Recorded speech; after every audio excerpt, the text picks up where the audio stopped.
Hi, I'm Jim Adamski with CDL Wisconsin Roth Sugar Bush, and today we are going to talk about packaging maple syrup into glass containers. I have a variety of glass containers basically on the table behind me. So what we're going to do today is, like I say, we're going to talk about packaging syrup into glass containers. The first thing we want to talk about is we never want to cold pack maple syrup. We always want to make sure that we're hot packing maple syrup. By hot packing, we want the maple syrup going into the glass container at least 200 degrees Fahrenheit. And what that will do is that will allow the heat transfer basically to warm up our container, and it'll allow us enough heat basically to sterilize the inside of the container and the closure or the cap. So basically what we're going to do is we're going to fill this bottle up with maple syrup. We're going to fill it up just about right to the top of the neck here, because when the maple syrup cools, it's basically going to shrink down inside the container.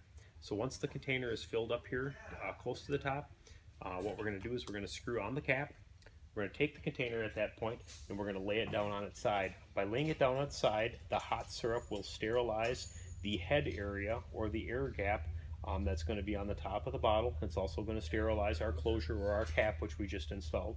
The other thing it does by laying the bottle on its side for just a brief time like this is it's going to make sure that our cap or our closure does not leak. So once we lay it down on its side for just a few seconds, we stand the container back up. And now what we're going to do is we're going to allow the bottle to cool.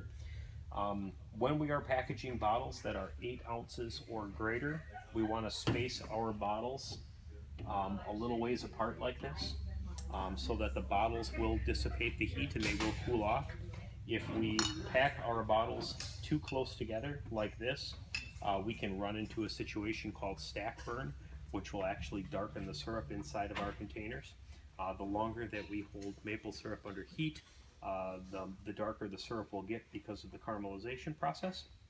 So, like say, 8 ounces or larger, we want to space the containers apart, basically when we're cooling the containers.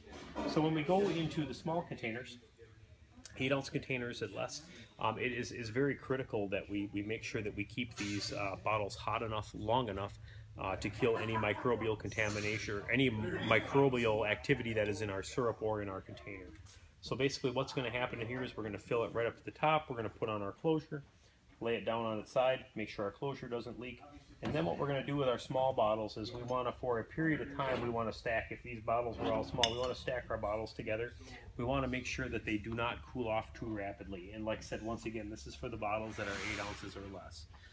And the reason that we want to do that is we want to make sure that we have a good pack of maple syrup going out to our customers. If you have any other questions regarding maple syrup packaging, filtering, or bottles, please visit our website at www.rothsugarbush.com.